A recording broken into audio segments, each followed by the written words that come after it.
करें। ओम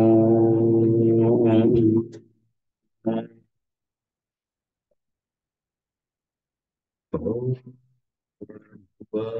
स्वः तत्सवितुर्वरेण्यं भूरेवस्य धीमहि धियो यो नः प्रचोदयात्। जी प्रणाम।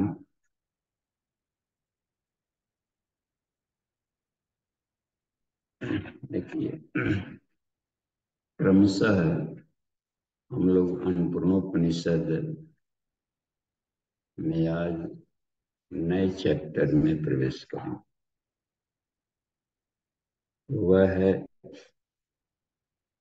तीसरा अध्याय। प्रथम अध्याय दूध क्लास, द्वितीय अध्याय भी दूध 324। तीसरे अध्याय में पूरा का पूरा आज हम लोग देखें। कुल 24 मंत्र है।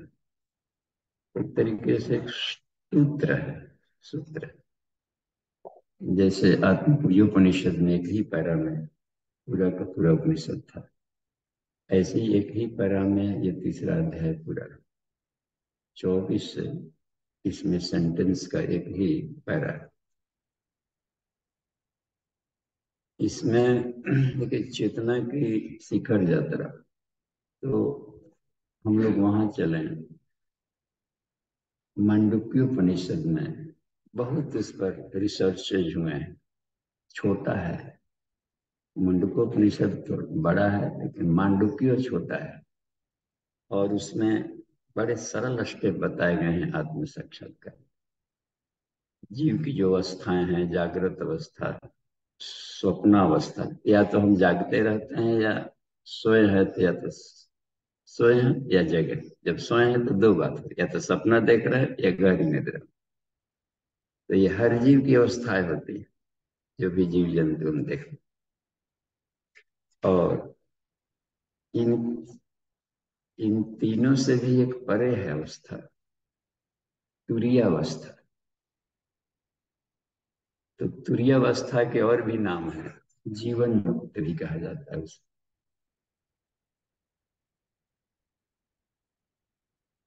उपनिषद में जीवन मुक्त के ढेर सारे लक्षण बताए गए। जो जीवन मुक्त के लक्षण महाउपनिषद में बताया है विभुनिदा को, वही लक्षण गीता के दूसरे अध्याय में पूछा कि अस्तित्व प्रज्ञ का भाषा का लक्षण है ना, कि जो अस्तित्व प्रज्ञ, तो जीवन मुक्त को ही अस्तित्व प्रज्ञ कहा जाता है। भगवान बुद्ध ने अपने शिष्यों को अस्तित्व प्रज्ञ होने की शिक्षा दी। पूज्य गुरुदेव युग ऋषि ने भी अपने प्रज्ञा पुत्र को प्रज्ञा में स्थित रहो, यानी जीवन मुक्त अवस्था में रह करके काम करो, नहीं तो संसार के थपेड़े लहूलुहान कर देंगे। बार बार तनाव आता है, परिस्थितियां आती है, घर परिवार ये सब, उसमें से चिपकाव, उनकी बातें, उनकी ये सब, ये दृश्य, तो ये तन्मात्राएं पीछा नहीं छोड़ती। जब तन्मात्राओं के बीच में खेलते हुए तन्मात्राओं से प्रभावित ना हो, तो जीवन मुक्त है।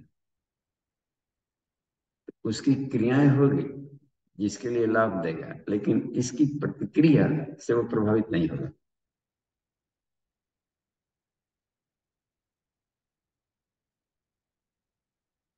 एक्शन करें, पदार्थ जगत में लगता है, जहां चिपक गए तो क्रिया की प्रतिक्रिया शरीर पर भी हो जाएगी।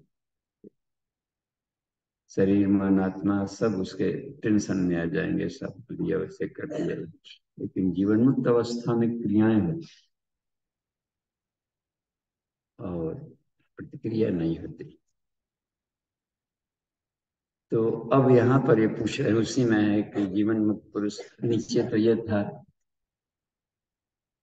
खट्टा न खाओ, मीठा न खाओ, चरपरा न खाओ, इसी सब के साधने में आदमी सदा तो, लेकिन दूसरे पक्ष में रोगी भी हो गया।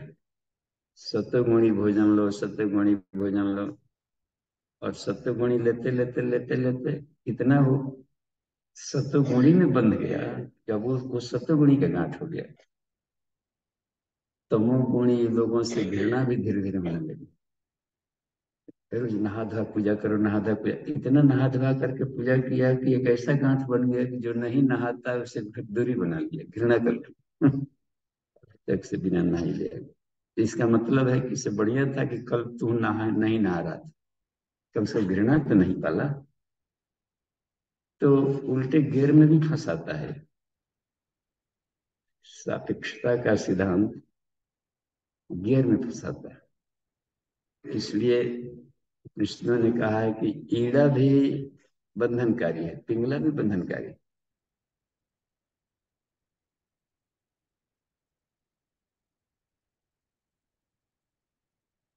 गर्म ठंडा, प्लस माइनस, निगेटिव पॉजिटिव, जितना निगेटिव थॉट डिस्टर्ब करेगा उतना ही पॉजिटिव थॉट भी डिस्टर्ब करेगा। केवल पॉजिटिव थॉट वहां फेल हो जाएगा जहां की रिवर्स गियर में चलना है। गर्म तार और ठंडा तार मिलेगा तो बिजली जली, ठीक है। और दो आदमी हैं, एक एक तार लेके दिन भर बाजार में घूम रहा है बल्ब जलाने के लिए, कोई सट नहीं रहा है, दोनों लाइफ में भटकते रहे। जहां सताने की प्रक्रिया है तो बल्ब जलता है, उसी को कुंडलिनी जागरण कहते हैं, चिपकाना।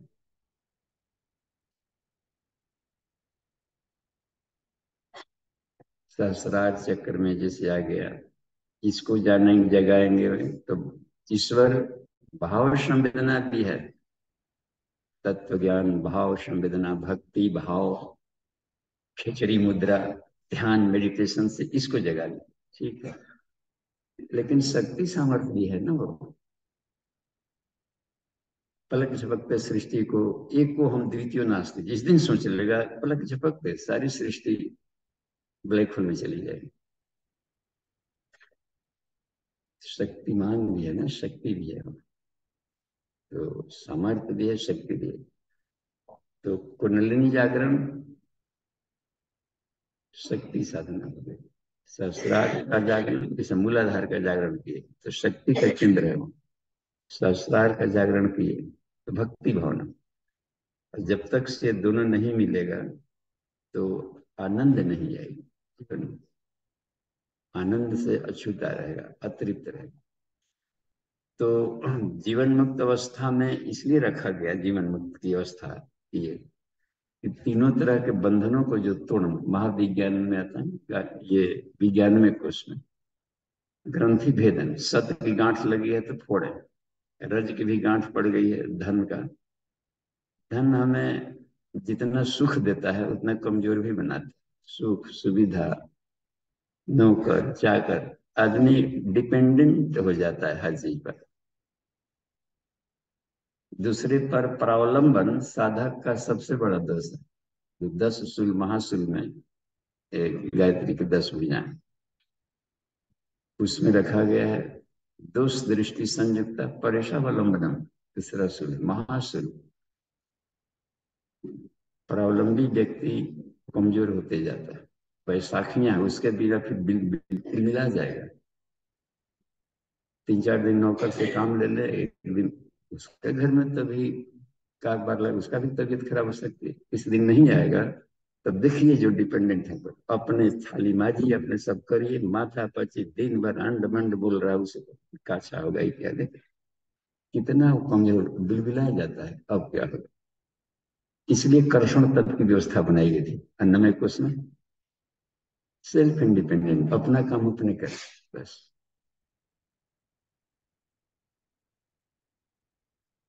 जब तक भारत जगत गुरु था तब तक आत्मनिर्भरता थी, आत्मनिर्भरता के बल पर भी ही था वो। जनक राजा होते हुए भी अपना पेट भरने के लिए हल चलाते थे, ये देखिए तो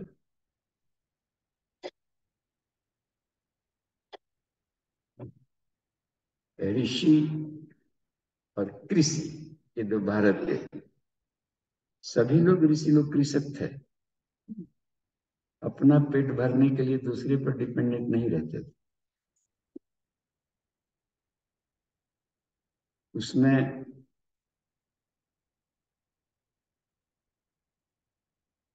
मान लीजिए कि खेती बाड़ी ऐसा न किया तो फल उद्यान लगा लेते थे। ऐसा फल लगा लेते थे कि हर सीजन वाला एक एक फल लगा दिया तो सालों भर मिला। बरसात वाला जामुन भी लगा दिया, पीपल भी लगा दिया, नीम भी लगा दी। उस तरीके से लगाते थे जो कि हर उसका ब्रीडिंग सीजन अलग है पर्टिकुलर। बस काम धाम एक बार लगा दिया, सींच दिया, जीवन भर में कितनी ये थे। और शरीर में एकदम फलाहार खा करके बने। जो न भी खेती बाड़ी किए हों तो ईश्वर कितना दयालु है अपने बच्चों के लिए। जहां तहां पीपल है, उसका बोदा गिरता है, कोई गिनने वाला नहीं है, लात से पुचुड़ पुचुड़ करके चिपके रहे। कदम गिरता है तो देखिएगा कोई उठाने वाला नहीं। कृष्ण कदम को खा करके एफ्रोडिशियक होता है, कदम होते हैं ना जो, उसके फल एफ्रोडिशियक, जवानी बनाए रखेगा बराबर, चिर यौवन। 80 वर्ष की आयु में जो युद्ध में कम गाइड कर रहा है। और ऐश्वर्य का ऐश्वर्य भी देता है, शरीर में समृद्धि ऐश्वर्य। पीपल का बोदा खा करके एक बोरा उठा के ला के रख दे तो साल भर का खुराकी हो गया कि नहीं। उसको भूसी से निकाल के रख दिए एक बोरा, तो फांकते रहिए पूरा जीवन। कहाँ कौन कहेगा जी हम कंगाल हैं, है नहीं। हमारा बाप सारे ब्रह्मांड का है मालिक, तो हम उसके बेटे हैं, तो ऐसे सारा ब्रह्मांड है, हमसे बड़ा कौन हो सकता है। सोचिए इस भाव से हम क्यों नहीं सोचते। 2 इंच 1 इंच जमीन के लिए हिमालय में जा करके पूरे टांग पसा कर सो जाए कि कौन, ये सारा हमारे बाप का, कोई रोकेगा। यहाँ 2 इंच आ गया, उधर का पानी एक बूंद चू गया, मीन माइंड पूरा इनवर्स है। बाप की संपत्ति में तो गर्भ में आ गए तभी जन्मजात राइट हो गया उसको। ब्रॉड माइंड को केवल सोच भर लेना। पिपलाद ऋषि पीपल के फल खा खा करके जीवन भर साधना किए और गायत्री विद्या के निष्णात बन गए, है ना। प्रज्ञोपनिषद में पहले वाले अध्याय में पिपलाद ऋषि महाप्राज्ञ पिपलाद, देखिए पिपलाद ऋषि के भय से शनि ग्रह कांपते थे। इसलिए पीपल के खाली नाम भर ले लेंगे तो शनि ग्रह रास्ता काट देंगे। शनि के दिन भी पीपल को जाने लगे। देखें कितना ताकत होता है भीतर। तो मान लीजिए कि सब खत्म हो गया, कुछ नहीं है, पीपल पेड़ काट दिया, दूब घास को कैसे रोक सकते हैं। कितना सूखा है, बरसात में सूख गया, दुर्वासा दूब के घास खाकर जीवन बिता दी। और दूब का घास ऐसा है कि इतना पराक्रम बढ़ा देगा कि डिफेंस डिपार्टमेंट वही संभालते थे, दुर्वासा ऋषि। जाल है कोई भरी सभा में चढ़ जाए तो कोई पत्ता हिल जाए, ऐसा दुर्वासा था। अनडिसिप्लिन जहां देखे तो सब चुप, दुर्वासा आ गया। यही होता है डिसिप्लिन। वो राणा प्रताप ने घास की रोटी खाए थे, वो जानबूझकर खाए थे कि जो बार बार हारने की प्रक्रिया वो खत्म, मन्यु जगता है उसे। कितना भाई पूरे पूरे वंश वृद्धि करता है बस। तो ये सब थी इसमें बातें। तो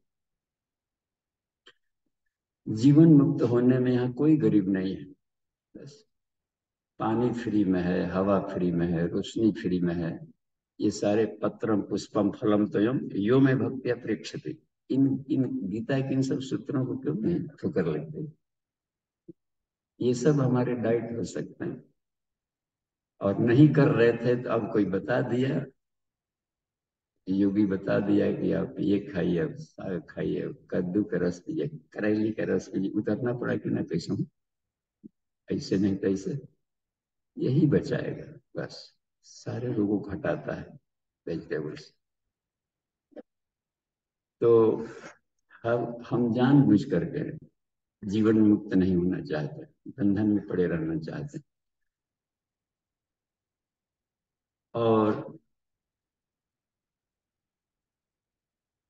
शरीर में खट्टा की भी जरूरत है, मीठा की भी जरूरत है, तीता की भी जरूरत है, नमकीन की भी जरूरत है, सबकी जरूरत है शरीर में। एक खास मेडिकेटेड रेशियो में जरूरत है। किसी चीज को छोड़ देंगे तो वो वाला डिफिशियंसी रोग पैदा करेगा।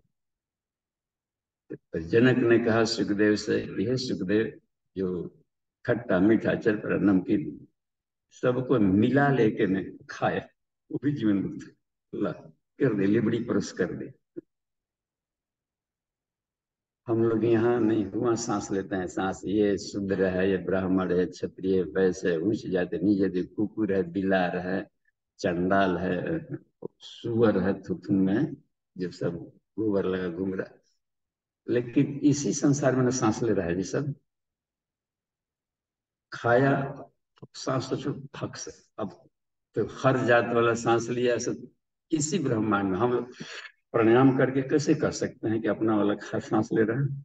उसी के छोड़े हुए सांस को हम लोग ले रहे हैं। इसलिए वायु देवता पूजाते हैं, सब गडमड कर रहे जाए, गडमड लग रहा है ना कि इसी को कहा गया आगे चल करके कि क्षुरस से धारा शास्त्रानुवर्तनम त्यक्तवा, ये पचड़े में बांधते हैं। ये फॉर दैट टाइम भी रोग हो गया है, उसके चलते एक्सेस हो गया है तो छोड़ा जाता है, न कि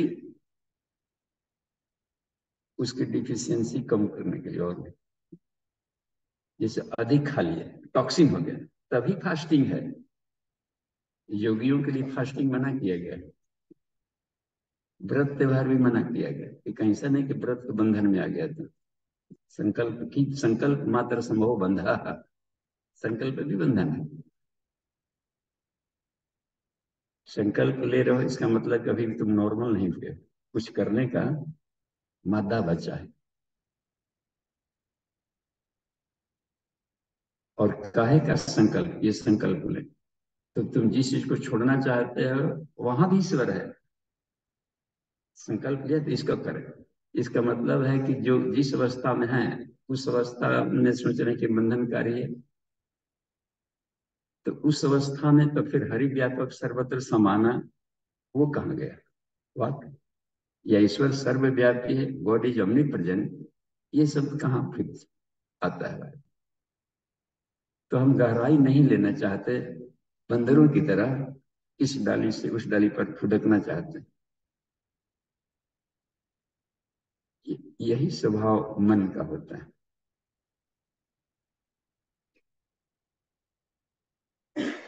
तो मांडुक्य उपनिषद में तुरीय अवस्था में जा करके आत्मा को पा लिए लोग, तो अनेकों पीएचडी कर लिए हैं लोग मांडुक्य में, छोटे से। तुरीय अवस्था, जीवन मुक्त अवस्था के ऊपर भी एक कक्षा है, तुरीयातीत शब्द भी आता है। जैसे आनंदमय कोश में चार है, नाद, बिंदु, कला और तुरीय, जीवन मुक्त।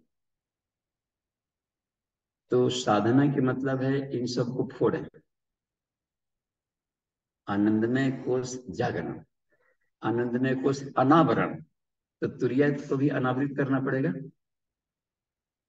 तुरीयातीत जानी पड़ेगी। तुरीयातीत को विदेह कहते हैं। तो आज की कक्षा में इसी प्रश्न को पूछ रहे हैं निदाग, ये ऋषि श्रेष्ठ, विदेह मुक्त अवस्था क्या है? देह से मुक्त अवस्था, पांचों कोषों को हटा दिया तब कौन सा स्टेट रहेगा, है ना काम की बात। पंचकोश जागरण अनावरण के बाद हमारी स्थिति क्या होती है? आपने कैसे उसको परम पद कहा है, उस परम पद को आपने कैसे पाया? तो इसी को आज पूछ रहे हैं कि जो विदेह मुक्त अवस्था है उसको, वो क्या स्थिति है? और आपने जब ब्रह्मर्षि बन गए तो साफ है कि आपने उस अवस्था को पाया। और तत्पदम वही है, तत्पदम यानी परमम पदम दर्शितम ये ना। अब वो जानना चाह रहे हैं, देखिए निदाग, देखिए वहां पर पहुंच करके कि उस कक्षा के बारे में थोड़ी बताइए कि उसको कैसे पाया जाता है और उस अवस्था में क्या करना होता है। साधक डेस्टिनेशन पता रहना चाहिए। जैसे हम लोग आरती में बोलते हैं मंत्र कर्मकांड वाले में, यम ब्रह्म वेदांत विदो वदन्ति परम प्रधानम पुरुषम तथा अन्य, जिसको परम कहा जाता है, यानी परम पद भी कहते हैं, प्रधान भी कहा जाता है, प्रकृति के तत्व में माना गया, पुरुष भी कहा जाता है उसको, तथा अन्य, अन्य भी उसके नाम है। जैसे शिवागम वाले लोग शिव कहेंगे इसको, या महर्षि पतंजलि ने उसको ईश्वर कहा है, ईश्वर प्रणधाना, है ना, क्रिया योग, ईश्वर को प्राप्त करना। तो अलग अलग ढंग से उसके नाम जो दिए गए, तो उसको आप कैसे पाए? तो हम सीधे चलते हैं कि पहले 24 का हिंदी में वाचन देख लें, एक एक मंत्र। तो देखिए नितिन जी किंडी होंगी स्क्रीन पर, जी और सीधे हम बाबू लोग जी क्या प्रणाम। जी सभी को मेरा प्रणाम। तृतीय अध्याय, अथ तृतीय अध्याय। निधात ने प्रश्न किया, हे मुनिवर, विदेह मुक्ति का स्वरूप क्या है और विदेह मुक्त कौन है, एवं आपने किस योग के अभ्यास से यह परम पद प्राप्त किया?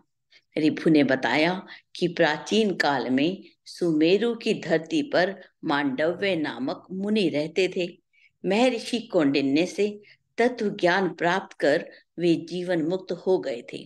जीवन मुक्ति की दशा प्राप्त करने के पश्चात एक समय उन ब्रह्म ज्ञानी महामुनि ने समग्र इंद्रियों के संहार का विचार किया।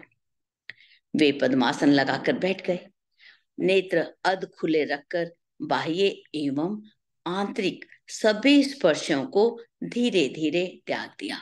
तब पवित्र मन से अपने मन को स्थिर करने लगे। उन्हें अनुभव हुआ कि इंद्रियों के प्रत्याहार के पश्चात भी यह मन का चांचल्य नष्ट नहीं हुआ। यह चंचल मन कभी पट से घट में चला जाता है, घट से शकट में संचित हो जाता है, वृक्ष से वृक्ष पर कूदने वाले मरकट के समान यह मन जगत के पदार्थों में भ्रमण करता रहता है। 5 ज्ञान इंद्रियां ही मन के 5 द्वार हैं, जिससे मन बाहर भागता रहता है। मैं इन्हीं बुद्धि इंद्रियादि का अवलोकन कर रहा हूँ। हे इंद्रियगण, तुम धीरे धीरे आकुलता को छोड़ दो। सर्व साक्षी रूप में मैं चिदात्मा सब कुछ निर्लेप भाव से देख रहा हूँ। उस सर्वज्ञ आत्मा के द्वारा चक्षु आदि इंद्रियों की क्रियाओं को देख रहा हूँ। भाग्यवश मैं मुक्त हूँ, शांत स्वरूप हूँ, विगत ज्वर हूँ। मैं निरंतर अपनी आत्मा में तुरीय अवस्था में स्थिर रहता हूँ। इस प्रकार मेरी प्राणधारा क्रमशः स्वयं में ही शांत हो गई है। ईंधन को जला देने वाली अग्नि की तरह कभी ज्वालाओं के निकलने एवं कभी बंद होने के समान, कभी मैं उदित कभी अस्त होता हुआ सब रसों के आभास वाला समरूप हो गया हूँ। मैं अत्यंत निर्मल हूँ। जागृत अवस्था में रहते हुए भी मैं सुषुप्ति में रहता हूँ तथा सुषुप्ति की अवस्था में भी जागृत रहता हूँ। समग्र इंद्रियों, मन एवं बुद्धि पर नियंत्रण करके तुरीय अवस्था में ही शरीरस्थ रहता हूँ। स्थूल एवं सूक्ष्म सभी बाह्य एवं आंतरिक भाव जो त्रैलोक्य संभूत तथा संकल्प जन्य होते हैं, उनका त्याग करके उच्च स्वर में उच्चारित ओंकार की दीर्घ ध्वनि रूप तार से इंद्रियों के तन्मात्र जाल को उसी प्रकार काट दिया जैसे आकाशगामी वायु अर्थात वात्य चक्र अपने साथ आने वाले हल्के फुल्के पदार्थों को इधर उधर बिखेर देता है। तब स्पष्ट प्रतीत होने वाली अंग चेतना का भी त्याग कर दिया। अनेन प्रकारन मुनि पुंगव मांडव्य को अपने विषय में ऐसा ज्ञान हुआ जैसे कि वे एक सद्योजात शिशु हैं, उनके चित्त ने भी चेतना संबंधी अवस्था को उसी प्रकार छोड़ दिया जैसे स्तब्ध पवन स्तंभन शक्ति का त्याग कर देता है। ज्ञान की साम्य अवस्था को प्राप्त कर स्वयं की सत्ता मात्र का बोध शेष रह गया। सुषुप्ति अवस्था का स्वयं आश्रय लेकर अचल पर्वत की तरह स्थिर हो गया। स्थिर सुषुप्ति की अवस्था को प्राप्त कर स्वयं तुर्य अवस्था को प्राप्त हो गया। वह स्वयं ही आनंद से भी परे सा आनंद रूप सद असद रूप हो गया। तत्पश्चात वह वाणी से भी अगोचर अर्थात वर्णातीत स्थिति वाला हो गया। शून्यवादियों का जो निर्मल विज्ञान मात्र है, सांख्य योगियों का जो पुरुष है, योग दर्शन वालों का जो ईश्वर है, शैवागम वालों का जो शिव है, कालवादियों का जो काल है, जो सभी शास्त्रों का मूल सिद्धांत है, जो सबके हृदय का अंतर्यामी है, जो सब में है, वही तत्व रूप वह मांडव्य हो गया। जो अनुक्त है, जो स्थिर लो वाले दीपक की कांति सदृश है और अनुभव से केवल एक है, वही तत्व रूप वह मांडव्य है। जो एक ही है परंतु वह अनेक भी है, जो सकल भी है, जो निष्कल भी है, जो सब कुछ है एवं सब कुछ से परे भी है, वह मांडव्य वही तत्व रूप हो गया। वह अजन्मा रूप हो गया। तब उसी क्षण वह आकाश से भी अधिक निर्मल विराट स्वरूप ब्रह्म रूप हो गया। जी बाबू जी।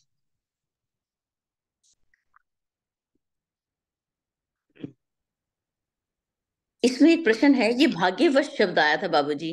भाग्यवश ये कहाँ है? भाग्यवश मैं मुक्त हूँ, शांत स्वरूप हूँ, तो ये भाग्यवश क्यों बोला? जी बाबूजी।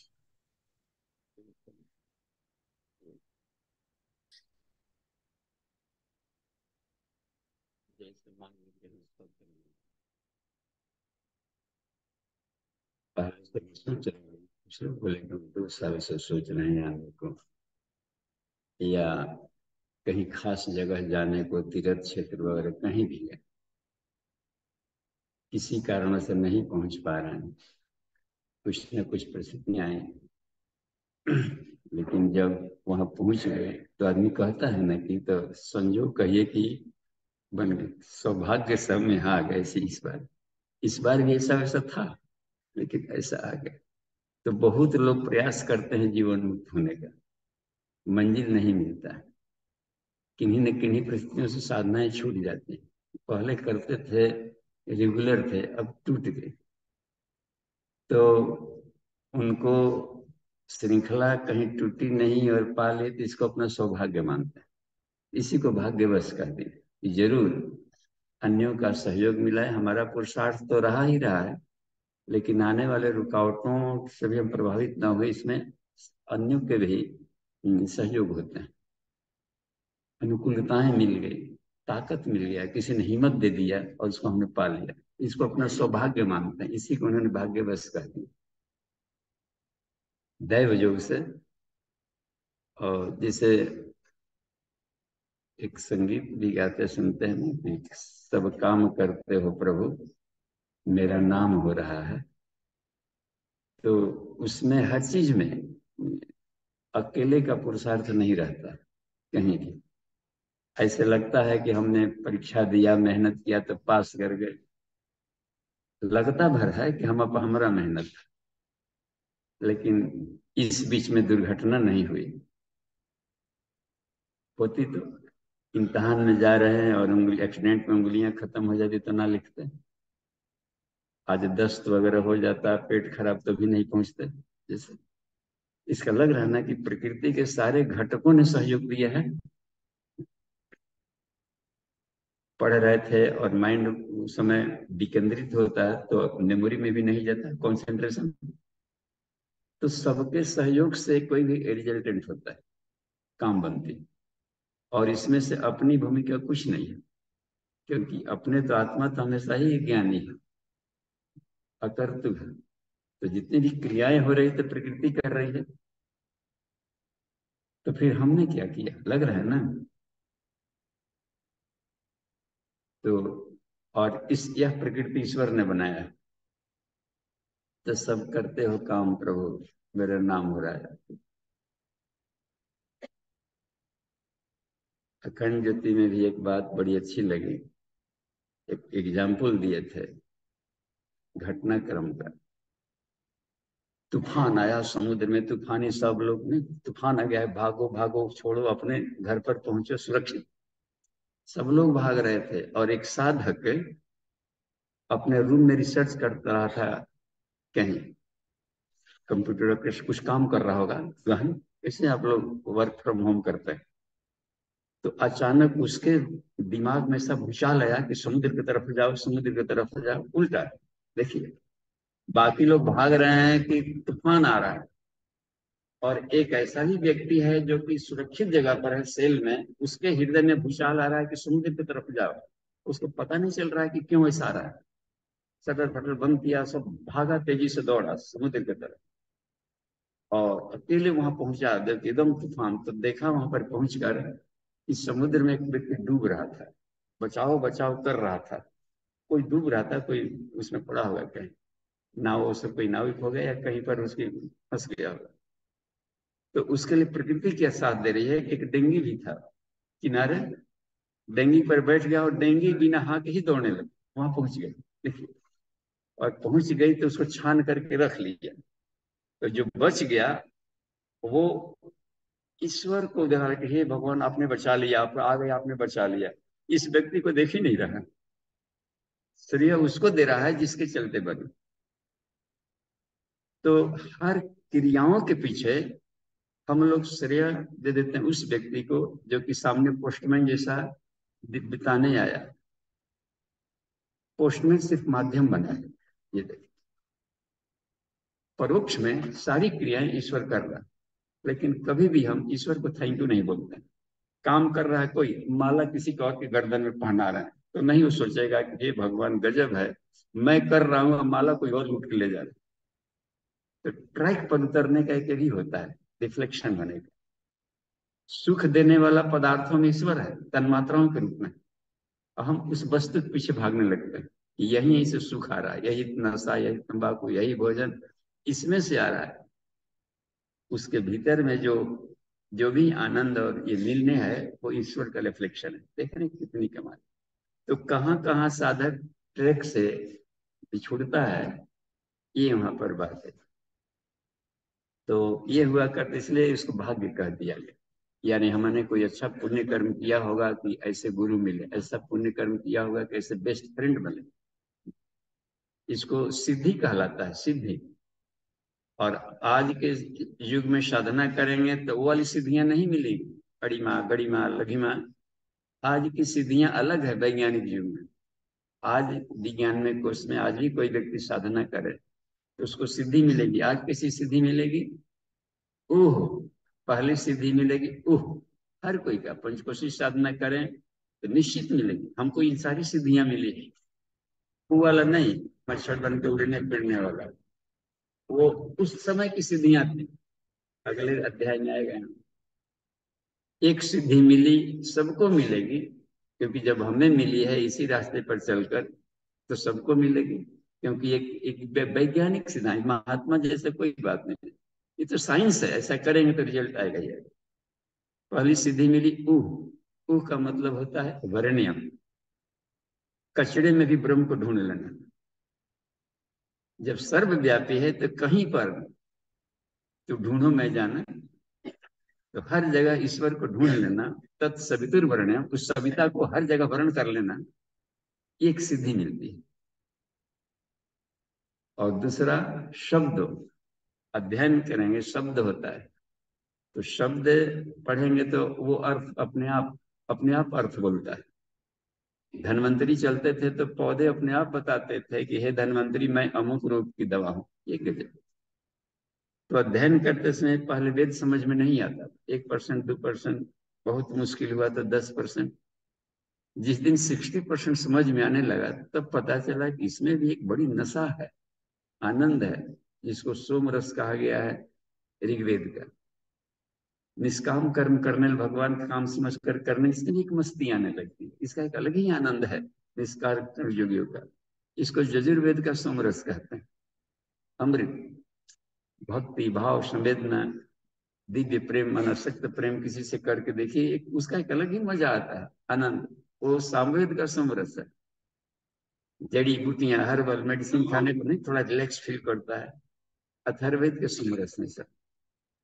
तो आनंद हर जगह बिखरा हुआ है। तो यह बात कही कि वो खुद ही साधक के मैग्नेटिज्म से दौड़ करके आते। अध्ययन, तीसरी सिद्धि अध्ययन, यानी पढ़ने में पहले मन नहीं लगता था कि ये कर, जिस दिन बिना उपनिषद पढ़े मन न लगे, लगे कि आज खाना नहीं खाए, तो समझिए एक सिद्धि मिल गई। अध्ययन सिद्धि कहते हैं इसको।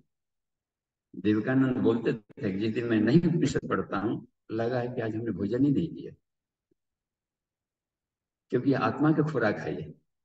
आत्मा को भोजन नहीं है। हम लोग दिन भर संसार वाला भोजन करते हैं शरीर के लिए, अब बेचारा असली मालिक को खाना ही नहीं दे रहे।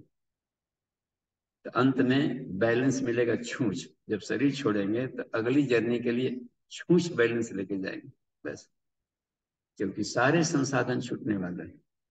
सिर्फ आत्मज्ञान ही ट्रेवलर चेक है। ज्ञान को ट्रेवलर चेक कहा जाता है, जो साथ में जाता है। तस्मात ज्ञानमयो भवा। इसलिए तो ये ऊह शब्द अध्ययन विघाता स्त्रिय, दैहिक दैविक भौतिकता साधक को कष्ट नहीं देंगे। आएंगे उस पर, लेकिन उसे वो बिलबिलाएगा नहीं। ये भी एक सिद्धि है। इन तीनों सिद्धियों को हमने देखा है कि पता नहीं गुरु कैसे सहज भाव से मिल गए सब। ये तीनों कष्ट से बिल्कुल कष्ट प्रूफ ऑफ हो जाएंगे। इसका मतलब है कि आत्मज्ञान ही काटता है। आने बंद ना होंगे, कष्ट नहीं दे पाएगा, आएगा तो कंफर्ट व्यवस्था में तो आएगा ही आएगा, लेकिन आपको लगेगा कि फूल का माला पहने। जब योगी शरीर छोड़ता है तो फूल की माला उतारने जैसे हल्का अनुभव करके जाता है। अब संसारी व्यक्ति यदि शरीर छोड़ रहा हो तो हजार बिच्छुओं के डंक मारने जैसे कष्ट होता है। आसक्ति आने चढ़चढ़ाती रहती है, नोचते रहती है। तो आत्मज्ञान से आसक्ति खत्म हो गई। तो ये कारण होता है कष्टपूर्व होने का। और उस अवस्था में मस्तिष्क से स्नायु रसायन निकलते हैं बहुत तेजी से, जैसे वर्षा हो रही हो झील में झील में। तीन ये हो गया, देखते हैं ना। और सुहृद प्राप्ति, आपको बेस्ट गुरु मिल जाएंगे। इतना तो सिद्धि तो सबको मिल गई, एक वाला, एक अच्छे गुरु मिल गए। वशिष्ठ और विश्वामित्र से गुरु तप करने वाले मिल गए, ये भी एक सिद्धि है। नहीं तो कितने लोग ढूंढते रहते हैं, भटकते रह जाते हैं जीवन भर, यहाँ से वहां भटकने वाले। और भी देखिए, सुहृद प्राप्ति यानी बेस्ट फ्रेंड का मिलना। सुहृद कहते हैं बेस्ट फ्रेंड को, जो कि बिना किसी शर्त के, बिना किसी अपेक्षा के प्रेम कर रहा हो। ये भी भाग्यशालियों के मिलते हैं ऐसे मित्र। और आठवां सिद्धि होता है दानम च अष्टव सिद्धि। अपने पसीना की कमाई को श्रेष्ठ कार्य में लगाने के लिए कैसे होता है। भामाशाह, राणा ने कहा कि संस्कृति खतरे में, और भामाशाह बहुत संयमित कृतज्ञ होकर के धन संपदा बटोरे। तो कहा कि भामाशाह ने एक एक मुश्त में दे दिया है कि हे राणा, भामाशाह की सारी संपत्ति तुम्हारी। जब संस्कृति ही नहीं रहेगी तो भामाशाह रह के क्या करेगा। और संस्कृति बच गई तो लाखों हजारों भामाशाह पैदा होते रहे। ये हुआ बात। तो संस्कृति को अपग्रेड करने के लिए जिन्होंने सब कुछ झोंक दिया, तो यह एक बात बनती है कि यह बहुत बड़ी सिद्धि है। तो यहीं पर एक बात बनती है कि जीवन मुक्त अवस्था में साधक पहुंचता है, इसको सौभाग्य कहते हैं। सिद्धियां मिलता है कि मनुष्य के बस की नहीं, किसी न किसी क्रियाओं से मिली। ठीक है, ये आज के जो सूत्र हम लोग देखते हैं, 24 इसमें सूत्र है। तो इसमें देखिए, टर्निंग पॉइंट क्या है। एक तो विदेह मुक्त जैसा शब्द है, विदेह मुक्त का मतलब होता है नमे पंचकोशा। पंचकोश हमारे शरीर है ना, बॉडी, इथरिक बॉडी, बायोप्लाज्मिक बॉडी, इस मान लें कि physical body, etheric body. Body शब्द लगा है ना कहीं कवर या शेल, आवरण। हर जीव 5 लेयर से जो ढका हुआ है, आवरण है, इसी आवरणों को शरीर बोल दिया, पंचकोश। विभर्ति पंच आवरणान जीवों को शास्त्रते माता। और इसी में अनंत रिद्धि सिद्धियां हैं। जैसे जैसे केक को हटाते जाएंगे तो ढेर सारे खजाने मिलते जाएंगे। एस एवं कोशिशु अनंता रिद्धि सिद्धियां। बाहर सीढ़ियां नहीं है, भीतर है। हम लोग भीतर की यात्रा नहीं करते, कटोरा लेके भीख मांगते चलते हैं, यहाँ देवता वहां देवता, जबकि सारे देवता भीतर हैं। जैसे आंख में कौन देवता है? 2 आंख है, एक में सूर्य है, एक में चंद्रमा। कहाँ भटक रहे हैं? भीतर सूर्य चंद्रमा देख लो।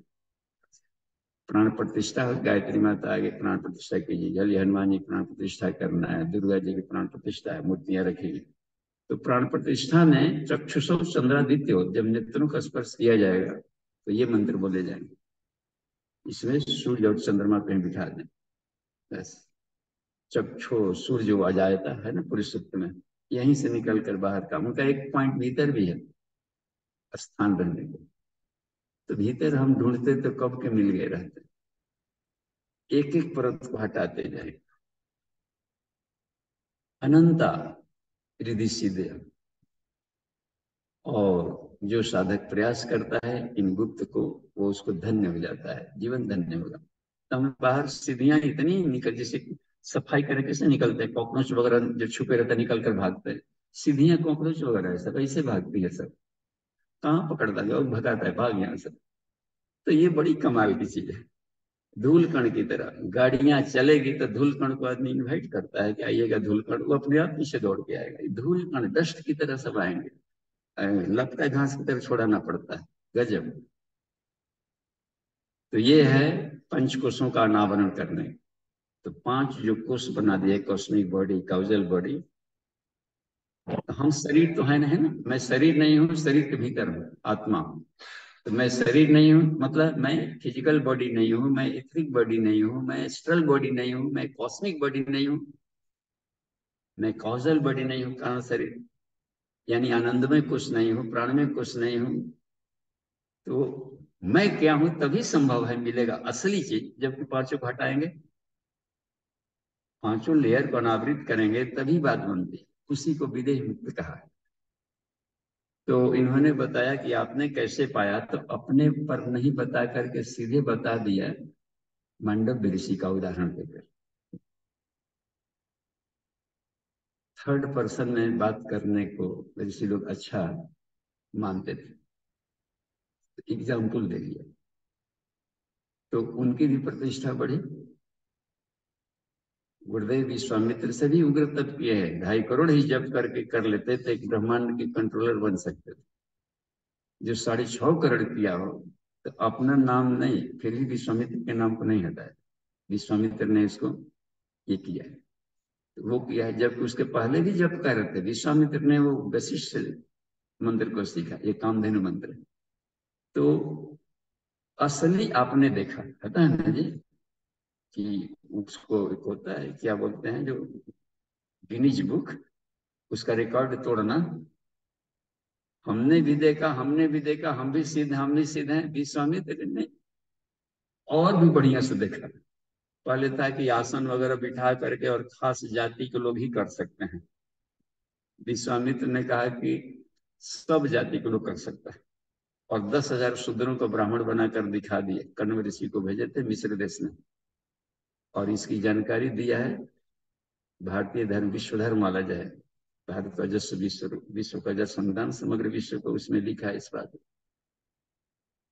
तो वो होता है कि अच्छा पूज्य गुरुदेव को देखिए, पहले था कि बैठ करके मेडिसिन सब जात का सब कर सकते हैं, समानो मंत्र समिति समानी वेद का आदेश है। इन्होंने कहा कि बैठने की भी जरूरत नहीं है, साइकिल चला तो सुचिर वापी या गच्छन्ति ज्यादा कदा, और गायत्री मंत्र कड़ा लगता है तो चालीसा भी पाठ करके कर सकते, कितना सिंपली कर दिया जी। लग रहा है ना, गिनीज बुक के सारे रिकॉर्ड पड़े हैं पिछले ऋषियों का, इतना सरल। तो ये मांडव्य ऋषि का उन्होंने उदाहरण दिया, इसको कहते हैं एक शिष्टाचार।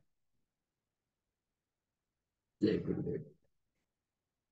तो काम अपने करें, सम्मान दूसरों का करें, बहुत मजा आएगा। बस कार्य बांट दिया गया है काम करने को, आप आइएगा, आप आइएगा, आप कर लिया, आपसे ये विभाग है, वो विभाग है। निश्चित मानिए उसमें से 5 विभाग बांटे हैं तो 3 को उस टाइम में नहीं मिलेगा, नहीं। फिर भी खींचिए मत, अपने करते रहें। एक वाक्य गुरु जी बोले थे, कुछ वाक्य ताम्रपत्र की तरह खुदे हैं, जो हमेशा हमें वो प्रोक करते रहे कि विश्वास सब पर करो, लेकिन भरोसा सिर्फ अपने पर करो। हम कितना हो टाइम दे देंगे कि आपके पास आएंगे ही आएंगे, लेकिन रास्ते में जाते समय एक्सीडेंट भी तो हो सकता है हमारा, इनकेस नहीं पहुंचे तो कार्यक्रम फ्लॉप ना हो, बस। तो एक बात बन रही थी डिपेंडेंसी का, तो ये हमेशा वो एक ऑप्शनल व्यवस्था लेकर के चलती रही। तो यहाँ पर मांडव्य ऋषि को बताया कि सुमेरु पर्वत के समीप में एक ऋषि ने तप किया था, उनका नाम था मांडव्य ऋषि। वही मांडव्य थे जिनसे जो वो थी सांडली, सांडली थी ना, वो अपने पति को, कोढ़ी पति को वैश्या के पास ले जाने के लिए भारी बारिश में वो कहा कि अभी वैश्या के पास ले चलो। अब वो देखी इतनी साध्वी कि उनको कष्ट न, कंधा पर बिठा कर ले जा रहे थे, तो कंधा झूलते हुए था, मांडव्य ऋषि सूली पर लटकाया गया, उसमें हिल गया तो उनको तिलमिलाया। और उन्होंने कहा कि कौन उनको ले जा रहा है, कि कहा कि तुम देखा करे इसको ले जा रहा है, हमें छुआ दिया और भी रास्ता था, कहीं तो भूल से हो गया, नहीं तुम्हारा पति सूर्योदय होते मर जाएगा। तो अब ये तो उन्होंने भी तब किया था कि ठीक है, और मैं यदि साधना की हूं, तब की हूं, तो हमारे तप के आधार पर हमारा सूर्योदय होगा ही नहीं। ये देखिए कितनी कमाल है, सूर्योदय का ही रोक दिया। ये बड़े पुराणों पढ़ने पर कभी कभी बड़े अच्छे रोचक संस्मरण मिल जाते, अब उसका आध्यात्मिक अर्थ देखना पड़ता। और सूर्योदय नहीं हुआ तो रात लंबी होगी, और 7 दिन के बराबर रात लंबी होगी। उसी रात्रि में हनुमान जी अपना काम कर लिए।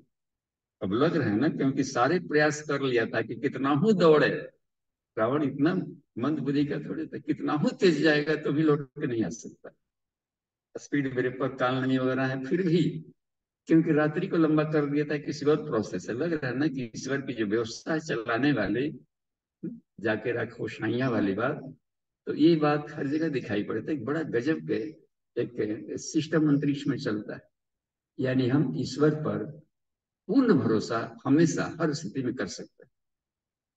दुख में लगता है कि ईश्वर भाग गए, दुख में नहीं, हमारे भीतर बैठ करके वो भी दुख को शेयर कर रहा है, दुख में साथ दे रहा है, दुख करने की शक्ति हम उधर नहीं दे करके फिर भी कहीं ना कहीं और प्रेरित कर। तो यहाँ पर जो बात आई मांडव ऋषि, इनको कौंडिन्य ऋषि का एक नाम है इसमें, कौंडिन्य ऋषि से ज्ञान पा लिए, साधना के, जीवन मुक्त हो गए। देखिए उनको वो सीखो,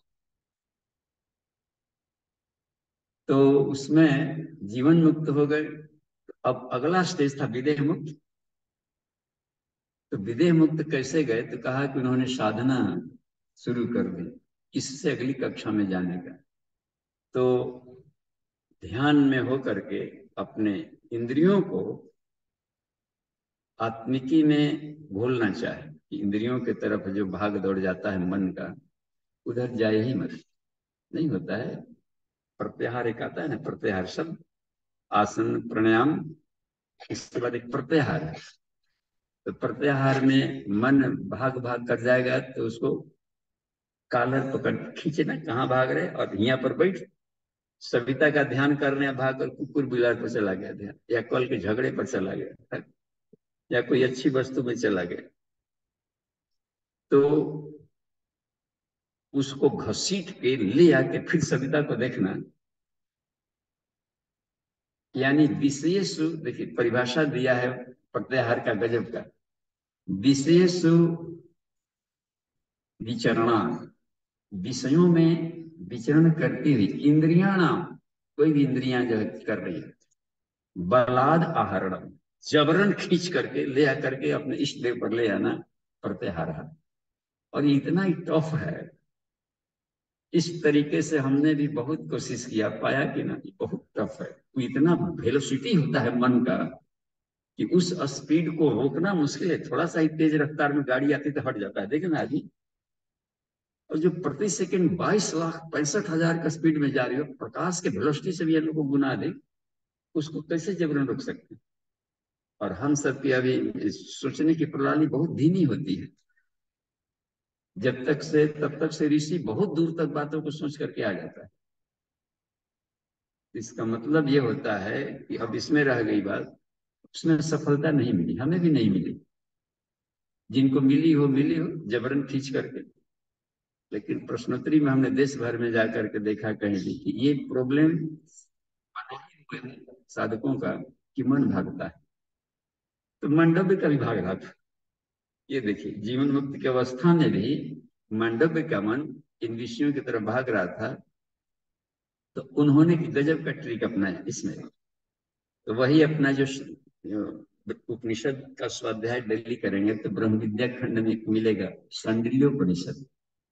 उसमें अष्टांग योग का इतना भास्ट है वर्णन कि उसका छोटा सा पतंजल वाला अष्टांग योग दिखेगा। उसके छोटे से पार्ट को संक्षेप में महर्षि पतंजल ने एप्लीकेशन किया है। इसमें केवल प्रत्याहार को इतना विस्तृत नहीं किया। तो उसमें अन्य 5 तरीके बताए हैं मन को नियंत्रित करने। वहां भाग रहा है तो उसको कंट्रोल कैसे करें। तो जो दूसरा दूसरा वाला उपाय है वो हमारे लिए अमृत का काम करेंगे मन को नियंत्रण करने के लिए। तो उसमें है कि मन को भाग रहा है तो रोके मत, रिलैक्स, केवल देखें साक्षी भाव से, है ना। तो साक्षी चैतन्य वाला विज्ञान में कुछ में साक्षी चैतन्य है, सोहम या आत्मानुभूति। तो उसमें साक्षी भाव से देखा जाता है अपने श्वासों की गति, अपने भीतर के सारे सिस्टम को। उसी को कुछ लोग विपश्यना कह देते हैं, यानी साक्षी चैतन्यता को, साक्षी चेता को ही विपश्यना कहा जाता है। एक विशेष एंगल ऑफ विजन से देखना बिना टच किए। तो मन जहां भी भागा देखा साक्षी भाव से, तो कहीं तक कहीं जाकर रुकेगा अपने प्रिय वस्तु पर मजा लेने के लिए। तो जहां रुका, एक तरफ है कि ईश्वर सर्वव्यापी है, तो उसमें हम ईश्वर को यहाँ, ईश्वर को ही क्यों नहीं उसमें देखें। हम क्यों घसीट करके खास जगह पर ईश्वर को दिखवावे।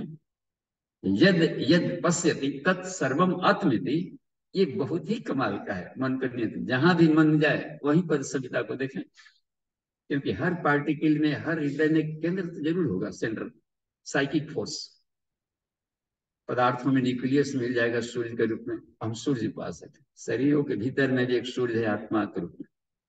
तो हम तो जहां भी हर जगह दिख रहा है। तो ये यद यद श्रोति तत् सर्वम आत्मेति, जो भी ध्वनियां सुनाई पड़ रही है उन ध्वनियों में हम शब्द ब्रह्म को क्यों नहीं ढूंढे। तो ये इसमें बहुत तेजी से सफलता मिलती चली गई।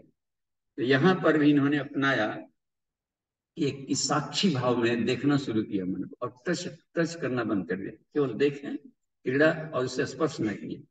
चाहे बहिरंग से आ रहा हो तो दोनों तरह से मन को प्रभावित करने वाले तरंगे आती है बल, या तो पदार्थ से आएंगे, कोई चीज देखेंगे तो याद आएगा, घटनाक्रम घटनाक्रम देखेंगे। इसका मतलब है कि वो सीन को ट्यूनिंग कर, दिमाग में जो जमा पड़े थे और चेतन मन के परतों में, उसको यह दृश्य खोल दिया। तो पदार्थों से आने वाले रिफ्लेक्शन है, जैसे कला कला साधना माता है, एक को आपती कहा और एक को व्याप्ति कहा। तो आपती किरणें कहलाती है कि पंच तत्वों तन्मात्राओं संसार से रिफ्लेक्ट होकर के जो उधर से आती है उसके मैग्नेटिक फील्ड। तो कहा कि संसार से आने वाली है तो या अपने भीतर से उभरने वाली है, तो इच्छा के अनुसार कोई रेडियो स्टेशन है तो अपना प्रसारण भी दे रहा है और केंद्रीय प्रसारण को भी रिसीव करके फेंक रहा है। तो मस्तिष्क में दोनों क्रियाएं चलती है। बाहर से आने वाली, तो यदि बाहर से आने वाली बम्बार्डिंग को हम नहीं सह पाएंगे, नहीं तोड़ पाएंगे अल्फा स्टेट से, तो होगा क्या कि मनुष्य परिस्थितियों का दास है कहेगा। और जब अपने आप का आवरा बना दें कि उसको हम आने वाली किरणों को काट दें, थॉट के द्वारा काटा जाता है थॉट से, क्योंकि वो विचार आ रहे हैं, रेडिएशन, इलेक्ट्रोमैग्नेटिक रेडिएशन आ रहे हैं, और जो अपने विचार निकलेंगे ये भी इलेक्ट्रोमैग्नेटिक रेडिएशन है। तो विचारों से विचारों को काटा जा रहा है, इलेक्ट्रोमैग्नेटिक रेडिएशन की लड़ाई चल रही है। तो सारे तरीकों को, तरंगों को अल्फा स्टेट काट देता है। तो उसमें जब बात बन गई तो इसको मोल्ड कर दिया, वहां से आया था भाला बनकर, और यहाँ से करीब आते थे माला बनकर के गले में आ जाएगा। ये कमाल की चीज है लक्ष्मी का। तो इस प्रक्रिया से उन्होंने कहा कि इस एंगल ऑफ विजन से उसको देखने से, उसमें तो कब होता है जब उसमें ब्रह्म देखेंगे, तब घातक नहीं आ रहा है, ब्रह्म आ रहा है। तो इस एंगल ऑफ विजन से उसको कहते हैं साक्षी चेतन। ईश्वर कुछ नहीं टच करता, सिर्फ साक्षी चैतन्य। उस मंत्र में आता है ना, उसमें सूत्र में, एको देवा, एक ही ईश्वर, हर जगह, हर पदार्थ में, हर तरंगों में, हर भावनाओं में, हर विचारों में, एको देवा सर्वभूतेषु। भूत, भूत कहा जाता है जीव जंतु को भी, पंचभौतिक तत्वों से बने रहे, और भूत कहते हैं इनको जड़ तत्वों को भी, वो भी तो पंचभौतिक तत्व है। चर या चराचर, ये सब आते हैं भूत में आएंगे। अब रहा गया इसने कि वो ईश्वर, ईश्वरो सर्वभूतानां, देखें ना, हृदय से अर्जुन तिष्ठति, उसके सेंटर में ईश्वर बैठा है। तमेव शरणम गच्छ। कृष्ण को भी, कृष्ण जी अर्जुन को भी बता रहे हैं, 18वें अध्याय के लास्ट वाले अष्टभुजा में देखेंगे तो कहा है कि तुम तमेव शरणम गच्छ सर्वभावेन भारत। तो उसमें कहा कि एक ही ईश्वर, एको देव, सर्वभूतेषु गूढ़, सर्वव्यापी, सर्वभूतांतरात्मा, कर्माध्यक्ष, यानी सिर्फ अध्यक्षण भाव से देखता है, टच नहीं कर रहा। ये गुण, अब उनके हम अंश हैं तो ये गुण हमें आनी चाहिए, तभी कहलाया है कि हमारे भीतर में आत्म जागरण हो रहा है। और सर्वभूताधिवास, अपने को यदि चिदाकाश मान लें तो सारा यूनिवर्स अपने भीतर ही आया। अपने बॉडी को बॉडी भर मानेंगे तब ना अपना पराया है। अपने शरीर को यदि आकाश का शरीर मान ले तो सारे ब्रह्मांड, सारे हवाई जहाज उड़ रहे, सारे कचड़े बस सब लग्न ना अपने ब्रह्मांड के भीतर है। तो उसको कहते हैं सर्वभूताधिवास। और साक्षी चेतन, ये गुण होता है, डायग्नोस्टिक फीचर अपने आत्मिकी का, कि साक्षी चेता केवलो निर्गुणस्य, इस अवस्था को, चैतन्य भाव को ये पा लिए और केवल अवस्था को पाए। तो ये मांडव्य ऋषि ने इसका प्रैक्टिकल को का प्रयोग किया तो विदेह मुक्त हो गए। यहाँ पर बता रहे कि फिर संसार को जब टच करेंगे तब ना करंट मारेगा। कहीं से मान ली कि पॉजिटिव करंट जा रहा है, नेगेटिव करंट, भूल कहाँ पर होती है? अंतरिक्ष में कोई नेगेटिव विचार दौड़ रहा है, हम लोग के न्यूरन से यदि उसको पकड़ लिया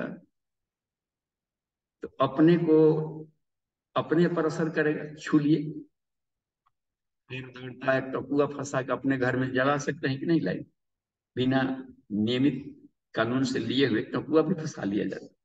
तो विचार निगेटिव पॉजिटिव अंतरिक्ष में दौड़ रहे होते हैं। आत्मा सिर्फ साक्षी भाव है। जहां टेकुआ फंसा है तो भीतर आ गया तो लोग कहते हैं कि मैं निगेटिव सोच रहा हूं। आत्मा निगेटिव सोच ही नहीं सकती। वो निगेटिव विचार किसी और के लिए जा रहा था, हमने कॉलर पकड़ के अपना घर फंसा लिया। तो उल्टे वो जा करके जहां जाना था वहां तो लेट हो गया, और वहां कहता है कि देखिए हम क्या करें, आपके यहाँ आ रहे थे, लफुआ मिल गया था, हम उधर घसीट के ले गया। हमें संसार के किसी भी सारे संसार के विचार अपने विचार हैं, यानी किसी और के लिए जा रहे हैं, हम ही फंसा लेते हैं माइंड में। अच्छे विचार भी तो दौड़ रहे थे, हमको डेस्टिनेशन में ले जाने भी तो ट्रेन जा रही है। अब ट्रेन में जाना था, डाउन ट्रेन में बैठ गए, इसलिए आदमी निगेटिव गिरने लगता है। तो इतनी भर कर लेना होता है कि भद्रम करने भी, बस इतना ही कर लेना है, भद्रम करने भी, बस उत्कृष्ट चिंतन। कान में तो सभी तरह की ध्वनियां हैं, काम वाले को भीतर ले गया, तो भद्रम कर्णे भी सूर्यम देवा, देवता बन जाएंगे, सीधी सी बात। भद्रम पर सेमाक्ष, अच्छे दृश्य भी है, बुरे दृश्य भी है। तो जो दृश्य हमें अटपटे लगे, या तो अच्छे ढंग से देखें, या फिर अच्छे भी दृश्य तो हैं। किसी और के लिए सिनेमा चल रहा है, सारे सिनेमा हम लोग कहाँ देखने जाते हैं? कुछ हॉरर भी है, कुछ है, कुछ बच्चों के कार्टून भी है, तो देखेंगे कि दादा को मन नहीं लग रहा है कार्टून देखने में, बच्चों को मन लग रहा है। तो सारे अच्छे बुरे दृश्य सब हम क्यों मान लेते? सब हमारे लिए भगवान ने दिया है। बाजार में इतनी सब्जियां है, सब्जी मंडी, इतना खाना पड़ेगा, और सबके लिए बनाया गया है, सब अपने लिए नहीं है। तो ये सब वर्णियम की कला है, बस तत्सवितुर वर्णियम, उस सविता को वर्ण कर लें जो आपके हित की है। कितने सरल चीज है, सिर्फ वर्णियम की कला जाननी है। फूल को, फूल भी है, कांटे भी है, कांटे चुनते चलेंगे। अच्छे शब्द भी है, ध्वनि शब्द है, जहाँ चुगली निंदा भी करने वाले मिलेंगे, अच्छे वाक्य भी मिलेंगे। गुरु जी ने अच्छे वाक्य भी बोले। तो चुगली निंदा भोरे ही उठ करके जीभ में शहद लगाकर टहल निकल गए। हम इधर कान फोफड़ करके बैठे हैं, यार यार बहुत तो मीठा मीठा शहद डालता है, उसका तो घाटा गया नहीं, अपना डस्टबिन बन गया। तो जो भीतर रहेगा वैसे ही बन जाता है। यही वर्ण्यम की सिर्फ कला है, तत्सवितुर्वरणम, उस सविता को वर्ण करो जो कि हर जगह है। तो ये फिल्ट्रेशन की कला सीखनी पड़ती है। इसको कह सकते हैं एक साइंस के भाषा में सेमी परमिएबल मेम्ब्रेन।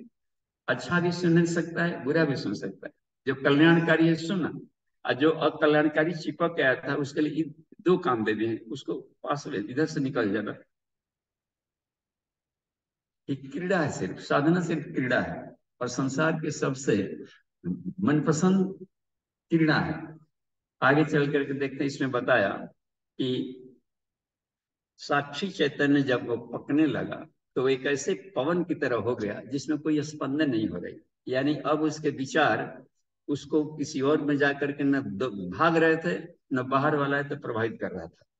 तो इस शांत अवस्था में और जब बिल्कुल लंबे समय तक रहने लगे स्टेगनेंट, तो वो ब्रह्ममय बन गए, परम बन गए, पुरुषम बन गए, तथा अन्य रूप शिवागियों के लिए शिव है तो सर्वव्यापी चेतना हो, क्योंकि वो 100% रेजोनेंस स्थापित कर लिया। अनुनाद जिसे कहा गया रेजोनेट, तादात्म्य, सालोक्य, सारूप्य, साजुज्य जो कहा जाता है, उस अवस्था में आ जाए, क्योंकि वो शांत है और अपने भी फ्रीक्वेंसी को शांत कर दिया। तो शांत शांत के साथ जुड़कर शांति में स्थान जाएंगे। तो जहां जहां ईश्वर का ये है आयाम, वहां वहां पर साधक आयाम पहुंच जाएगा। इस अवस्था को लेकर के यही यहाँ पर बताया है। तो देखिए समय कितना हो गया है। हाँ, प्रश्नोत्तरी सेशन में आते हैं।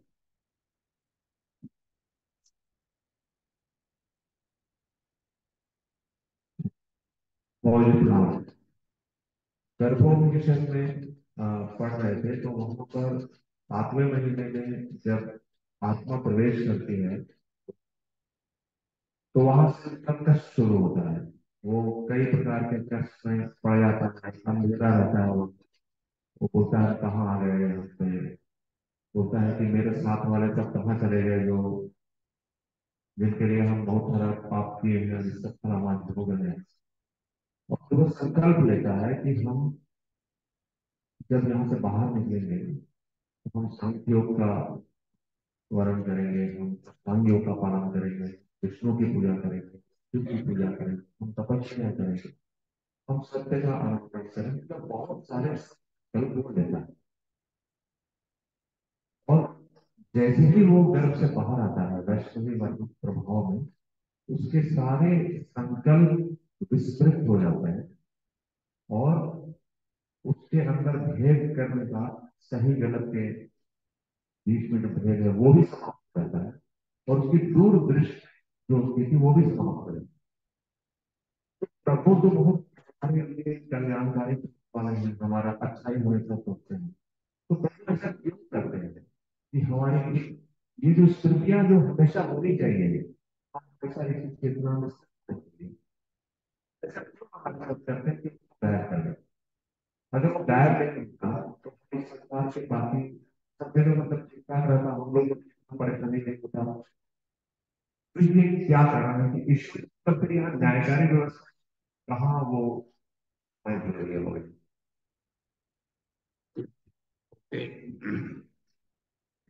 देखिए, इसको ऐसे समझें। हम लोग बात बात में भगवान जी को दोष दे देते हैं, ईश्वर ऐसा क्यों करता है? उसका एक नाम है अकर्तृ, वो कुछ करता ही नहीं है। जो किया ही नहीं उसको हम क्यों लसाड़े दें? अपने फेलियर हो गए और इसके चलते फेल किए, उसके चलते फेल किए, ये फेलियर लोग से भी एग्जाम्पल देते हैं। वो कुछ किया करता ही नहीं है। तम अकर्तु पश्यति वित्त सको, वह अकर्तु है बस, प्रकृति करती है। और प्रकृति से शरीर बना है, तो मन किया है, विचार किया है, भावनाएं की है, पांचों कोषों के कंप्यूटर का सेल है, इसमें कोई ना कोई जो ऑर्गन्स है उसका हम मिसयूज कर रहे हैं, तो जीव करता है। द्वा सुपर्णा सयुजा सखाया, इस वृक्ष पर दो पक्षी बैठे हैं, और सयुजा वो साथ साथ रहते हैं, अलग नहीं होते हैं। जैसे क्यू और यू की दोस्ती है। कोई भी ऐसा शब्द देखिए तो जो क्यू से शुरू होता है, यू जरूर चिपका रहेगा, ढूंढ करके देखिए। तो क्यू की दोस्ती है उन लोगों का, वो अलग होता ही नहीं, बस चोइटा की तरह चिपका है, गाड़ी के साथ स्टेपनी चिपकी हुई है। तो उसमें से उसकी क्या विशेषता है? वह साक्षी चेतन है। और जीव क्या करता है? एक फलों को खाता है, तरु अन्य पीपलम स्वादयते, और दूसरा खुश होता है कि हमारे बच्चे खा रहे हैं। तो रोएगा तो उसको खुश होता है कि इसको ज्ञान मिलेगा कैसे खाने से। तो ज्ञान वर्धन करने के लिए, जबकि वो है जो कि हर के जीवों में भी बैठा है, और उसके तो हम क्यों मान लेते हैं कि हम कष्ट सह रहे हैं?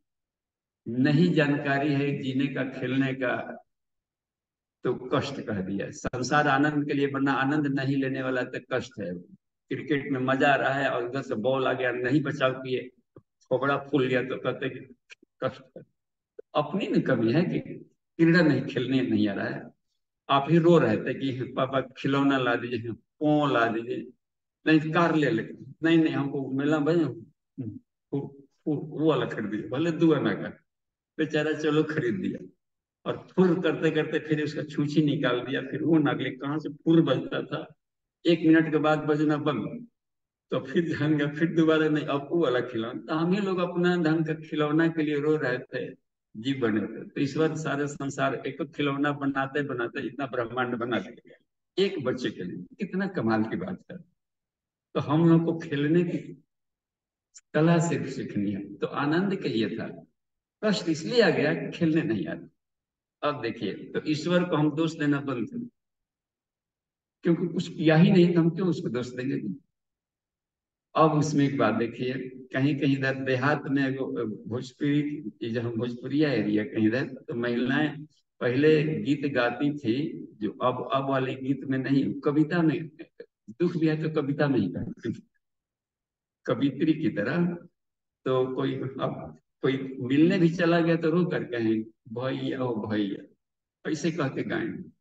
कोई मर गया तो एक जगह, कल तक राम जी के रामनवमी मना रही थी, एक दिन मर गया, एक दिन उसके घर से रोलाई की आवाज आ रही थी, आ रामावा, रामावा कहा के हम ही मर जयती दुखवा न भोगती ए रामावा।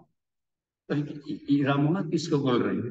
तो वो राम जी को गाली दे रही है, तुम्हारे चलते मर गए।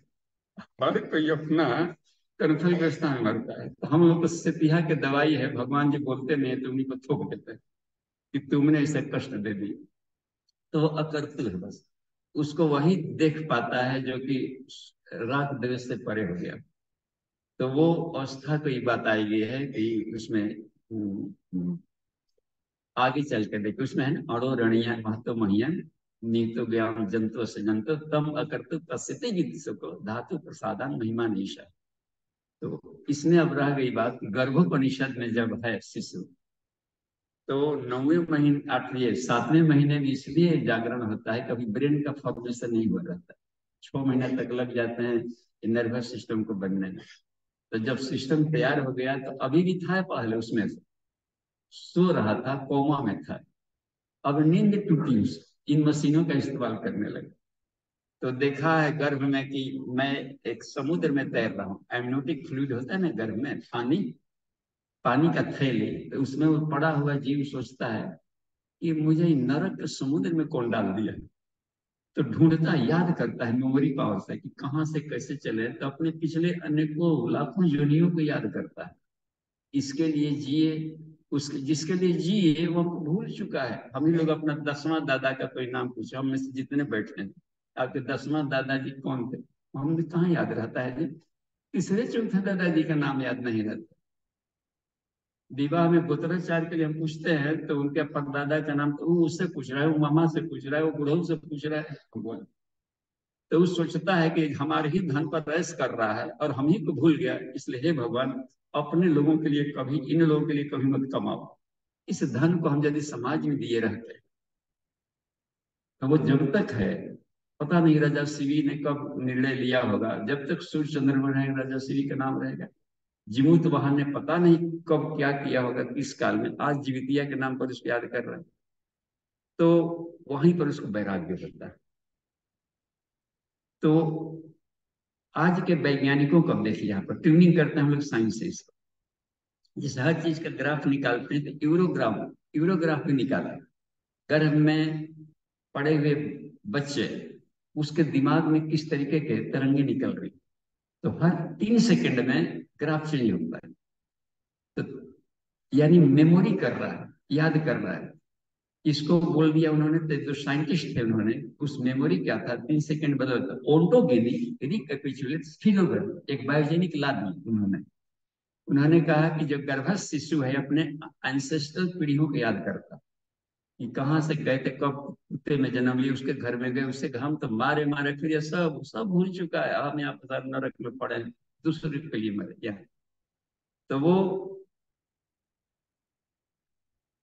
हे भगवान, एक बार निकाल दे इस नरक के समुद्र से। अब हम तत्व ज्ञान आत्मज्ञान की साधना करेंगे और इस श्रृंखला से बाहर निकल जाना चाहते हैं, बस विदेह मुक्त स्थिति में चाहते हैं।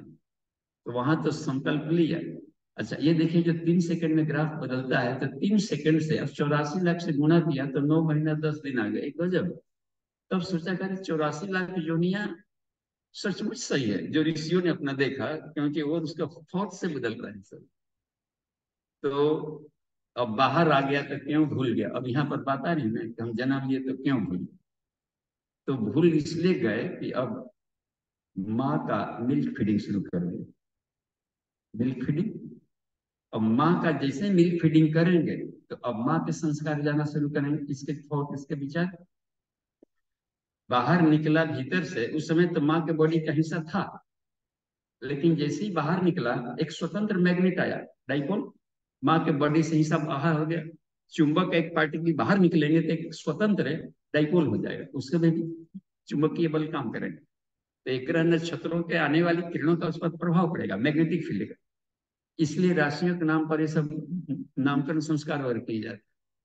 तो अब वहां बाहर आ गया, तब तो बाहर आ गया तो अब माँ का भोजन अब जो दिया जा रहा है, तो माँ चरपरा खा रही है, वो खा रही है, खट्टा मीठा चरपरा, तमो गोड़ी, ये गोड़ी, लहसुन प्याज सब खा रही है। तो भोजन का प्रभाव पड़ने लगा मन पर, क्योंकि वैसा ही मिल्क बना।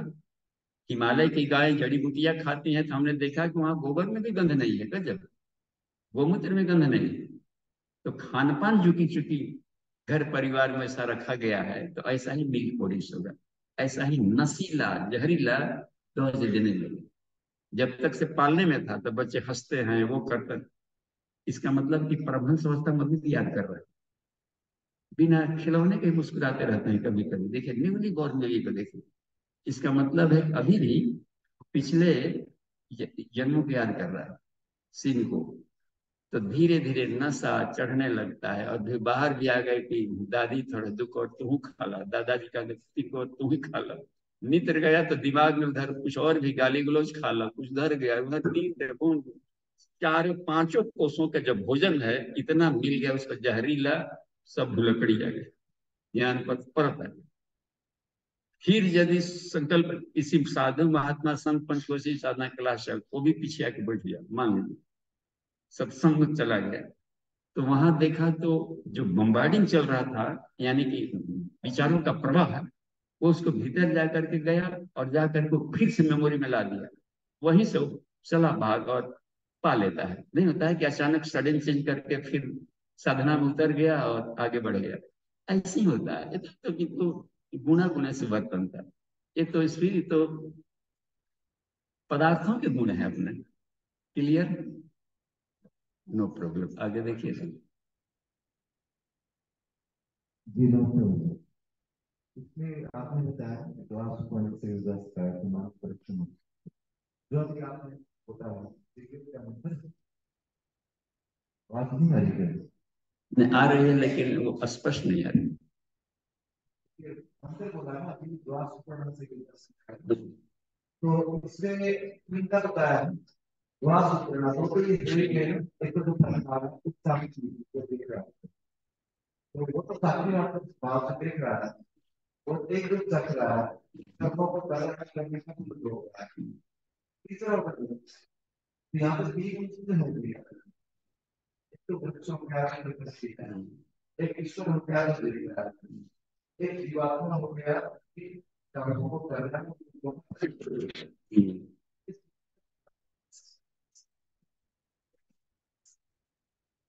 ठीक, इसको ऐसे समझा जाए कि हम लोग अपने हाथों को देख सकते हैं, आंखों को देख सकते हैं, पैरों को देख सकते हैं। ये सब एक ही ईश्वर के पार्ट्स हैं। सीड के रूप में था तो उस समय फल फूल नहीं निकला था, वो सब बीज में थे। तो जब एको हम बहुश्यामा की कल्पना नहीं किया था, एक से अनेक बने, तो ये सारे जीव सारी प्रकृति सब उसके भीतर होगा। जो भीतर होगा वही ना निकलेगा। तो भीतर होगा तो एक एको एको ब्रह्म द्वितीय नाश। और जब उत्पन्न करने का भाव आएगा तो अपने को खोलते हैं, अपना दुकान खोलते हैं। तो अपने भी से भीतर निकाला तो उसके जड़ें तो वहीं पर बनी रह गई। लटाई में ना चाहते हैं तिलंगी कहीं बुरे, लेकिन जड़ें तो वहीं पर बनी है। तो हम उसको दो तीन कैसे कहेंगे? फल को अलग कह देंगे, फूल को अलग कह देंगे कि है तो एक ही पेड़ का ना है नहीं, वो सब तो उसके शरीर के हिस्से हैं सब। चाहे सकार हो निराकार हो कि ब्रह्म के सारे बॉडी पार्ट्स। तो वहां दूसरी सत्ता कहीं ही नहीं, उस सत्ता में जाकर के साक्षी चेतन वो अपने ही को अपने को साक्षी भाव से देख रहा है कि मेरा उत्पादन है। तो जो वैज्ञानिक उत्पन्न किया है तो नहीं देखेगा साक्षी भाव से कि मैं अपने भीतर से निकाल दिया हूँ, किस काम के लिए निकालना तो करेगा। तो उसमें इतना अनंत शक्तियां हैं कि अपने भीतर से एक क्या अरबों खरबों ब्रह्मांड निकालेगा और समेट लेगा जब चाहेगा तो, क्योंकि वो अपने तो वेव्स हैं, तरंगे निकाले हैं निकालने का। तो बुलबुले जितना चाहे, जो बच्चे होते हैं छोटा सा, ये एक साबुन का घोल होता है खिलौना में, छत पर चढ़ जाएंगे, एक पाइप डाल देंगे, बुलबुला फेंकेंगे और ढेर सारे ब्रह्मांड निकल जाता है। तो पूज्य गुरुदेव बताते हैं कि हम जगदवा सकलम शून्यम, तो जो शून्य है वो डेडनेस नहीं है, उसमें हाई डेंसिटी का एक लिक्विड भरा हुआ है तत्व, जिसमें कि ये सारे ब्रह्मांड भी कॉर्क की तरह थर्मोकॉल की तरह टल रहे हैं, डूब नहीं पा रहा है। तो हाई डेंसिटी का है और उसके नैनो पार्टिकल में यदि वो संकल्प ले ले तो अनंत ब्रह्मांड बुलबुले निकल सकते हैं विल पावर से। तो बहुत हाई डेंसिटी का एक लिक्विड हर जगह भरा हुआ है, और उस तरीके से इसमें जो ऊर्जा का तत्व है उसी को महामाया कहीं या शक्ति कहते हैं। तो एक ही शरीर के भीतर की हलचल हो रही है।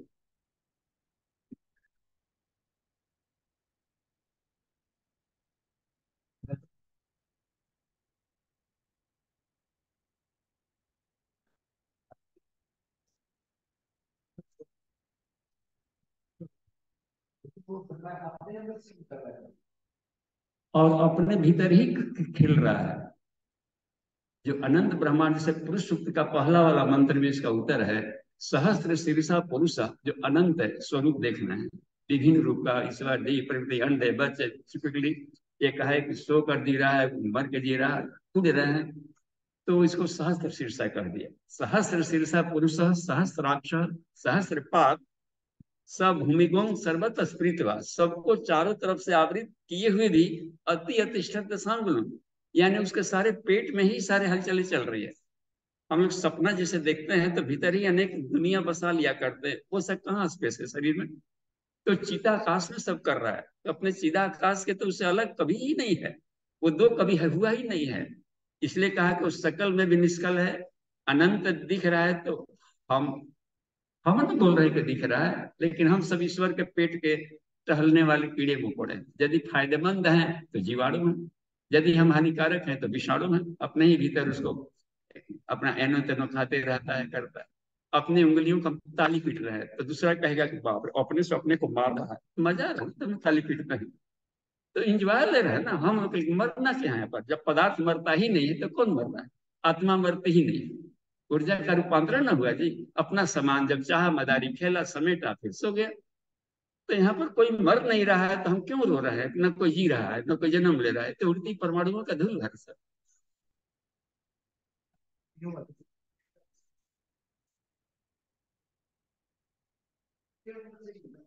हाँ, और ये तब समझ में आएगा कि तर्कों से ईश्वर को किसी भी जन्म में कभी नहीं पाया जा सकता। नायम आत्मा प्रवचने न लभ्यो, बस। नहीं तो सारे विद्वानों के पास ऐसे पड़े रहते हैं, कबीरदास कभी नहीं पाते। योग सांख्य योग पृथक बाला प्रवदंती न पंडिता। कहा है कि सांख्य और योग जो ज्ञान और कर्म को जो अलग मानते हैं वो बालक हैं, पंडित नहीं। बस इतनी बात। ज्ञान कर्म भक्ति को जो अलग अलग मानते हैं, साकार और निराकार को जो अलग अलग मानते हैं, वो बालक हैं, पंडित नहीं। बस क्योंकि उस अवस्था को नहीं देख रहा है कि दोनों के भीतर में एक अपरिवर्तनशील चैतन्य सत्ता दौड़ रही है। उस आयाम में यदि हम चले जाए, संसार में रहते हैं, तब कहला जाएगा कि हम ब्रह्म सूत्र को पहने, जनेऊ पहने हैं। नहीं तो सब रस्सी धागा लपेट करके टहल रहे हैं। यत सूत्रम हतम मणिगणा इव, यत सूत्रे मणिगणा इव सर्वमिदम जगत, तत् सूत्रम धारित योगी, योगविद, ब्राह्मण और यति। वही ब्राह्मण है, वही योगी है, वही यति है, और वही महात्मा है। तो ये परब्रह्मोपनिषद की बात कही कि हमें उस सूत्र को धारण करना चाहिए, जिससे कि रविदास ने छील कर बताया कि देखो तुम लोग बाहर ढूंढ रहे हो, तुम्हारी गंगा उधर हो सकती है ना, हमारी गंगा हमारी कठौती में वास करती। और उसमें से सोने का कंगन निकाल कर दिखा दिया था, उस पंडित जी को दे दिया था। देखिए कमाल की बात। तो हम जब तक से साधना की गहराई में नहीं जाएंगे तो प्रश्न में से प्रश्न निकलते जाएंगे। मार्ट साहब ये बता दीजिए, मार्ट साहब वो बता दीजिए। अरे हम ही बताएंगे तो तू क्या करेगा? तू बता। अपने माथा पच्ची करते करते साधना में जाएंगे तो सब अपने आप मिलते जाएंगे। तो इसलिए नायम आत्मा प्रवचन न लभ्यो न मेधया, तर्कों से भी नहीं मिलने वाला। न बहुना सुनते, ना ढेर सारा सत्संग कर लेंगे, ढेर सारा वेद शास्त्र पढ़ने से भी कोई उसको लेना देना नहीं है। ये सब ट्यूनिंग करते हैं, ट्यूनिंग, मेमोरी थोड़ा सा याद भर दिलवाएंगे। करना अपने पड़ेगा बस। उधरे आत्मना आत्मान, गीता का जो ठोस सूत्र है, अपना उद्धार खुद ही करना पड़ेगा, अपना सुधार खुद ही करने पड़ेंगे। गुरु जी सिर्फ मोटिवेशन देंगे कि बेटा ऐसा कर ले, तो ठीक है जाना, लेकिन थोड़ा सा अपने आप को उस स्तर का बना ले। बनना तो अपने पड़ेगा जी, प्रार्थना के साथ आप नहीं करने पड़ेगा। तो सत्य भीतर पड़ा है, ईश्वर भीतर पड़ा है, तो हम भीतर अब इतना कम गैपिंग वाला कहाँ मिलेगा ईश्वर? जो भीतर है, हर सांस में घुला है, हर ध्वनि में घुला हुआ है, हर चक्रों में घुला हुआ है।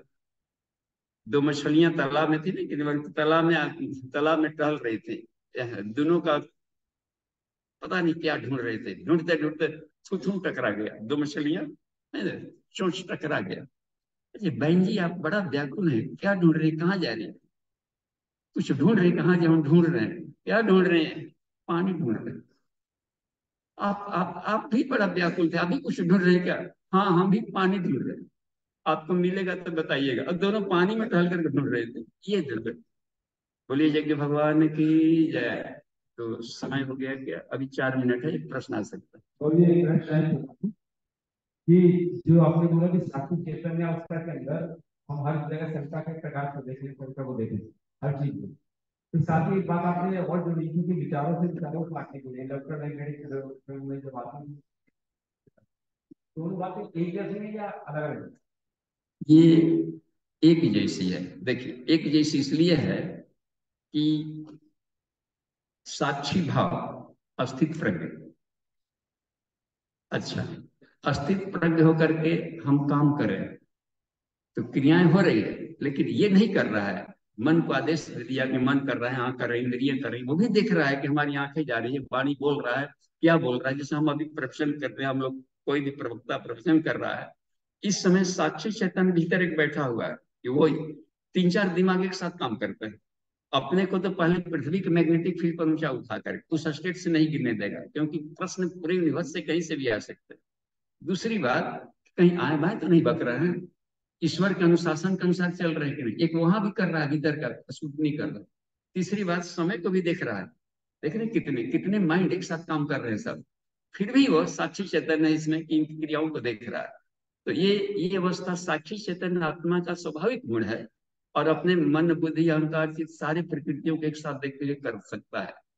इसी इस बात को कृष्ण ने ऐसे कहा है कि हे अर्जुन, तस्मात सर्वे से सुकाले सुमाम अनुस्मरा, यानी तुम ईश्वरीय चेतना का याम में रहो, युद्धेश्वर युद्धेश्वर ड्यूटी की करो। तो विचारों से विचारों काटो, उधर से मार रहा है तीर, भीष्म पितामह कर रहा है, इन्होंने भी तीर छोड़ा, लेकिन वो ईश्वरीय चेतना को सौंप दिया अपने आप। इस तरीके से ये अभ्यास में आ जाता है जी। लेकिन आपने स्टार्टिंग में बोला था थोड़ा सा कंडीशन दीजिए, बंद हो जाता है तो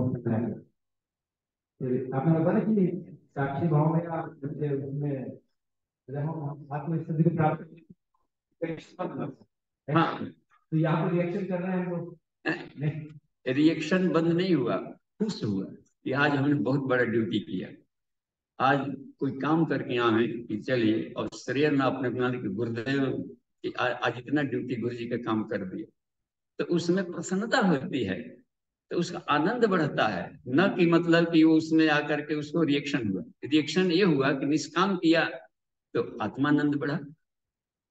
वहां भी क्रिया प्रतिक्रिया हुई है, लेकिन वो प्रतिक्रिया प्रदत्त ब्रह्मलोकों वाली हुई, ब्रह्म पर सुसम वाली है, तो उसका ग्लेज बढ़ा। तो यज्ञीय प्रक्रिया से आत्मा का ग्लेज बढ़ता है, और प्रतिक्रिया शब्द रखा गया है कि इससे रिएक्ट हो गए, क्रोध में आ गए, वो आ गए, ऐसे हो गए, अपना काम करना छोड़ दिए, निराश हो गए कि चलिए आज गांव में गए, सारा कुछ भी बेकार, माथा पर चिकिए, इतना कुछ नहीं मिला। ये क्रिया की प्रतिक्रिया कहलाएगी पदार्थ जगत की, जो मेंटल पर होती है। आत्मा हर हाल मस्त है, तो उस मस्ती के आयाम को नहीं छोड़ा, उसकी मस्ती और बढ़ गई है, चमक बढ़ती जाएगी। आज अपने ड्यूटी को हमने शानदार किया, तो क्रिया करे अनासक्त होकर किया है, माँ फलेशु कदाचना, तो जा करके वो क्रिया कहलाएगा, तभी वो कर्म कहलाएगा। और जहां उसके साथ में क्रियाओं में आ गए, तो फिर वो कर्म हो गया जो नहीं करना चाहिए। अच्छा, एक और भी बात देखिए, जब क्रियाएं की रिएक्शन ना हुआ, तो क्रियाएं नहीं की गई, अकर्म कर सकते हैं कि नहीं? क्रिया हुई और उसकी प्रतिक्रिया हमारे मन बुद्धि की क्षमता के विकसित नहीं रहा है, घर की घटनाएं घट गई और उससे प्रभावित नहीं हुआ शहर, इसमें मतलब अच्छा। दूसरे है कि कोई प्यारा व्यक्ति मर गया, छूट गया, तो 15-20 दिन तक रो रहा है, आज भी तक पकड़े हुए इसका मतलब है कि इसकी क्रिया की प्रतिक्रिया, यानी अपने को बॉडी मन माइंड मानता है, आत्मभाव में रहता है और प्रसन्न होता है, उसकी यात्रा के लिए प्रेरित रहता है। ठीक है, तो यही पर है कि हम, अच्छा दूसरे वाले वाक्य में देखिए, माँ कर्म फल हेतु माते संगो अस्तु अकर्मणी, कहीं ऐसा नहीं होकर कि क्रिया करना ही छोड़ दे। जब हम सोच रहे होते हैं तो ये क्रिया है कि क्या सोच रहा है, तो अकर्मण्यता तुम मत लिया, काम करना ही मत छोड़ दे, क्रिया कर, लेकिन उसके कर्म फल का कारण मत बन, है ना, माँ कर्म फल हेतु।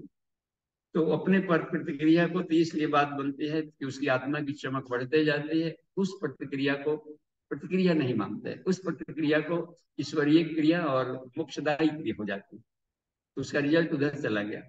ठीक है, थैंक यू, शांति बात। ओम